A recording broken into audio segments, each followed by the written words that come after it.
Welcome to the March issue of Leatherneck Magazine of the Marines.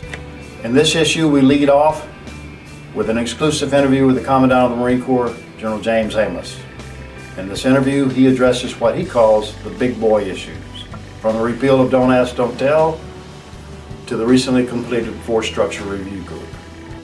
A second story is called The Digger Marine, an odyssey from Vietnam to Canberra. It's the story about how an Australian captain came to command Echo 2-3 in Vietnam. The writer, Colonel Chuck Aikens, discovered now retired Colonel Cahill in Australia, talked to him, got to know him. Colonel Aikens recommended him to be an honorary Marine. This past November, Colonel Cahill, Royal Australian Regiment, retired, became an honorary Marine, and this is his story. We follow that up with an article called Two Tours in Hell. It's written by Major Al Bevilacqua, who's very familiar to many of our readers. Major Bevilacqua has written a lot of history articles for us. In this article, he writes about Warrant Officer Felix McCool. Al Bevilacqua met Felix McCool in the late 1950s, found out that McCool had in fact been captured by the Japanese in World War II, spending almost 3 years in the mines in Japan.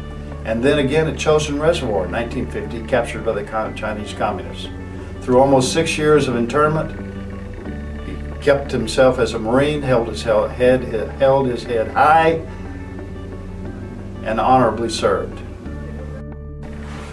We anchor this March issue with an article about a book that's recently been published called A Marine Anthology in the Spirit of Semper Fidelis. It's written by Major Rick Spooner. Many of you know Major Spooner as the owner of the Global Laurel here in Quantico, Virginia. And he's an avid Marine historian and Marine storyteller, and he's compiled those stories in this Marine anthology. Looking forward to April. April is the anniversary month for the evacuation of Saigon, 1975, Operation Frequent Wind.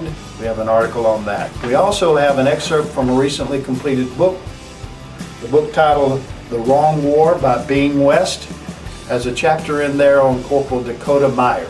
Corporal Meyer was recommended for the nation's highest medal. We don't know how that's going to come out, but I think you'll enjoy reading the action in this book that merited his recommendation for the award. Don't forget to look up Leatherneck on our website for even more information. We change daily the news. We're at www.leatherneckmagazine.com. We appreciate your continuing support. We want to hear from you, so give us an email or give us a call. Thank you.